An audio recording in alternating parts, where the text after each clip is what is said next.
प्रणाम। जय मिथिला जय मैथिली गीत पर हम कोहबर गीत सुनबै छी, सुने जाय जाओ। कमल के दाहे दाहे बेली फूल फूलल आउर फूलल कचनार हे कमल के दाहे दाहे बेली फूल फूलल आउर फूलल कचनार फूल लोढ़ गेलन सुंदर दुल्हा लुबुधि रहल छबे मास हे फूल लोढ़ गेलन सुंदर दुल्हा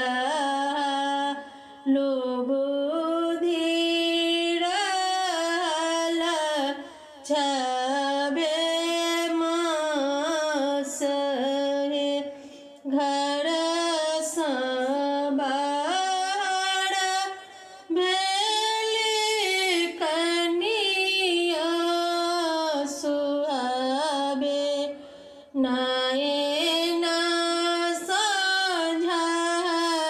साझारन लोढ़ हे घर सँ बाहर भेली कनिया सुहाबे नयन साझारन लोढ़ हे किया मोन पड़ला सोहाबे माए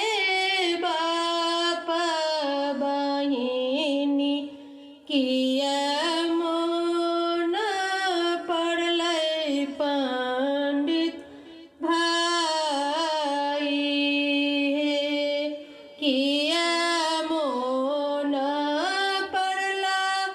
सुहाबे माए बाप बहिनी किया मोन पड़लै पंडित भाई हे नहीं मोन पड़लै सासु माए बाप बहिनी नहीं मोन पड़लै पंडित भाई हे नहीं मोन पड़लै सासु माए बाप बहिनी नहीं मोन पड़लै पंडित भाई हे एक मोन पड़लै सासु अहीं केरा बेटबा जिनका